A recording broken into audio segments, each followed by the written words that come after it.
มื้อนี้ข่อยสิมาสอนลิ้นกากูละเพียงจื้อแต่คอมโบเดียวเท่านั้นเจ้าก็ลิ้นเป็นแน่นอนคอมโบนั้นสิเป็นแนวใดไปเบิ่งกันเลยชื่อคอมโบนั้นก็คือดอกบัวซิกแซกก่อนอื่นหมดให้ปาสกิล1ออกไปก็กด1 3 1 2 3 2แบบนี้แล้วไปเบิ่งภาพซ่ากันอีกบาทนึงจังหวะนี้ก็คือปาสกิล1ไปแล้วก็กด3 1แล้วก็2 3แล้วก็จากนั้นเขาก็โดดหนีถ้าบ่ตายก็ซ้ำอีกบาทนึงวิธีการคอมโบของค่อยก็สิเป็นแบบนี้นี่แหละแล้วก็วิธีแบบซิกแซกมันยังคุบเข้าป้อมมันน่ะสู้บ่ต้องไปเฮียนหรอกสู้เฮียนแบบนี้ให้มันได้ซะก่อนแล้วตัดมานาทีที่3เนาะจังหวะนี้ค่อยก็ได้เลเวล4แล้วค่อยเห็นฮันโซกับบัดซันเฮ็ดศึกญาติกะลำปีแล้วค่อยเข้าไปฮุบแล้วก็ล้างมันแตกแล้วจากนั้นบัดซันก็เก็บฮันโซออกไปแล้วเอาใครก็ปั่นบัดซันค่อยออกไปแล้วจังหวะนี้ค่อยอีไปช่วยบัดซันดีบ่เลยปล่อยมันตายแล้วก็จากนั้น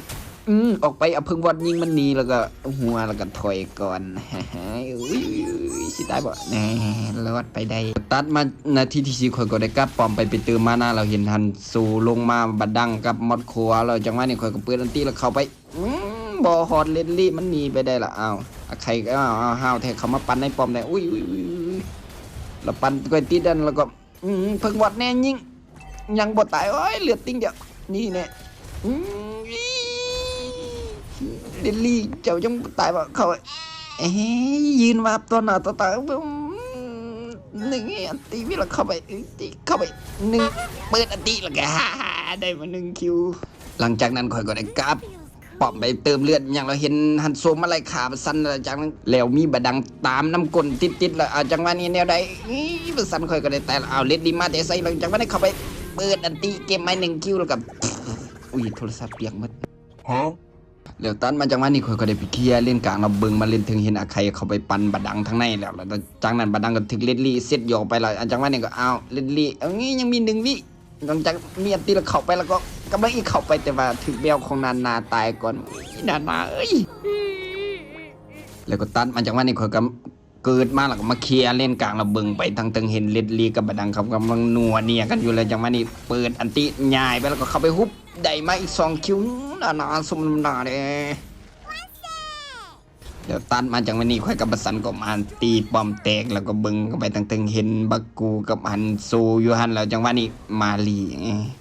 ทาฮันโซมันกลับหลังเดียวแน่ถาแป๊บนึงแล้วก็ทาจูเลียนก็มาเดียวแป๊บนึงซันบ่ต้องหายใจลีดีๆอ้าวแล้วมันหนีไปแล้วจังหวะนี้โอ้ยแล้วได้ทิ่มไปแล้วยิงเพิ่งวอดมันก็หนีไปก่อนแล้วจังหวะนี้ปืนอันติเข้าไปแล้วก็เก็บจูเลียนมาได้อีก1คิวหวานเจี๊ยบเดี๋ยวตัดมาจังหวะนี้ค่อยกับบักกูก็เลยขึ้นมาสวยหมดโคพอไปเห็นอาใครในหันแล้วจังหวะนี้เอาจังได้ปากันโฮมไปบ่ฮอดแล้วก็นำเอาอาใครเอา3-1จังได้เอานำมันไอ้น้องเอ้ยนำมันแล้วก็เอาแล้วมันโดดมาจังสิเอาปล่อยเข้าไปแล้วเปื้อนตีเข้าไปเอามีดเลดลี่ในหันแล้วก็หลังจากนั้นก็ได้เลดลี่มาอีก1คิวแล้วเอาบึ้งอาใครจังหวะนี้แนวได้แล้วก็ยิงเพิ่งบอดไปแต่ก็บ่ทันถึงบักกูมันกาไปก่อนแล้วตัดมันจังหวะนี้ข่อยก็ได้ขึ้นไปแล้วว่าขึ้นไปแล้วก็เอาแมวนามันใส่ข่อยแล้วเอาฮันโซมาแต่ใส่โอ้ยนี่ดิโอ้ยนี่เอาเลดลี่กับเปื้อนอันตีมาจังหวะนี้อุ้ยแล้วหลังจากนั้นฮันโซก็ล้างปอมมันแตกแล้วมันได้กลับไปแล้วจังหวะนี้เอาอีปิสวยหมดคนนิดนึงก็เอาถามันได้นึงเดี๋ยวมันปั่นแล้วก็เข้าไปอุ้ยว้าวละเอาใครเจ้านี้ยาเด้อโอ้ยตายแถวอุ้ยยิงพึ่งหมดออกไปอุ้ยแทงหาเมียมันเงี้ยเลยคือแห้งตายเด้อหนีหนีเราเปิดอันที่ดันเอาไปละ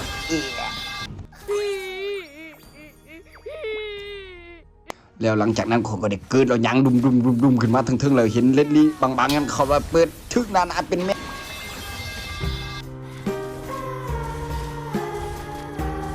แล้วตัดมาจังหวะนี้ข่อยก็ได้เกิดมาเป็นที่พอยแล้วก็มาเคลียร์เล่นกลางเราเห็นบักกูกับจูเลียนฮะนะเอาบักกูขึ้นคอตบกับจูเลียนเรายิงเพิ่งวัดไปลัดแต่ก็บ่ได้แล้วถึงบักกูฆ่าจูเลียนไปจังหวะนี้ข่อยก็ได้มาเคลียร์คลิปเล่นไตหลังจากที่เคลียร์คลิปส่ง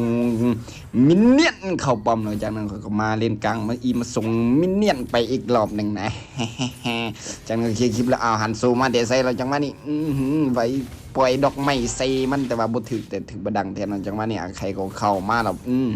เปิดอันติใหญ่เข้าไปนั่นยิงเพิ่นวอดใส่ เด้งออกมาก่อนบ่ดังนั้นนามันตายแน่นอนเลยหลังจากนั้นข่อยก็ถอยมาหลังจากที่ข่อยถอยมาแป๊บเดียวเราบักกูกับบดังเขากำลังใส่กันทั้งทึงเนาะจังหวะนี้ข่อยก็คันหุบยังบ่มาละหันซูมมาแต่ใส่มากัดข่อยแล้วก็สลับล่างเข้าไปทางในแล้วแยกล่างออกมานะงานก็นี่รอดแบบสบายๆแล้วก็มาเคลียร์เลนกลางจังหวะนี้เนาะมาเคลียร์เลนกลางอยู่แล้วก็เคลียร์แล้วก็วาซียืนกับป้อมแล้วจังหวะนี้ยืนเบิ่งทางทึงเขากำลังใส่กันนะจังหวะนี้ฮันซูกับนาเราจูเลียนเขา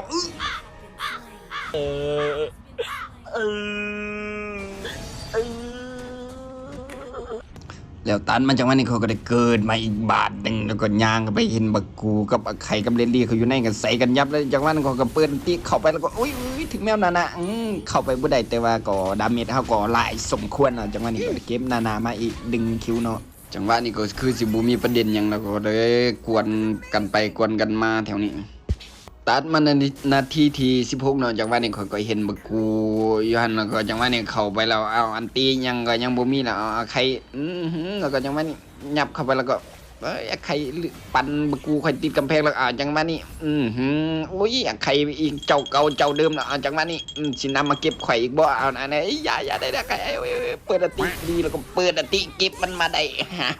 ข่อยบ่ได้อ่อนปวกเปียกคือต้นเกมแล้วเด้อตัดมาจังหวะนี้ข่อยก็ได้ไปเติมเลือดมันยังเรียบร้อยแล้วก็ขึ้นมานำสีสหายกันนอนแล้วจังหวะนี้ฮันซูเข้ามาแล้วจังหวะนี้แนวได้แล้วก็อุ้ยใครนาตายเด้อแล้วจังหวะนี้ข่อยก็มาอุ้ยตัวบ่เปิดตีเข้าไปแล้วปุ๊บได้นากับเดนลี่มาว้าวหวานเจี๊ยบแล้วใครจังหวะนี้แนวได้เอาบุกูขึ้นไปตบกูจูเลียนตายแล้วยังเหลือใครตัวเดียวแล้วจังหวะนี้เอาแนวได้เอาแล้วหลังจากนั้นฮันซูก็ลอยมาสวยแล้วก็มาฟันข่อยแล้วจังนั้นข่อยก็เสกแข่งก่อนแล้วก็หลังจากนั้นมันก็เสกแข่งนำอีกเราบุกูขึ้นไปตบกูเลยจังหวะนี้แนวได้แล้วหลังจากนั้นบุกูตบกูหนวกตายไปอีกคนฮันซูแล้วยังเหลือใครคนเดียวจังหวะนี้ข่อยก็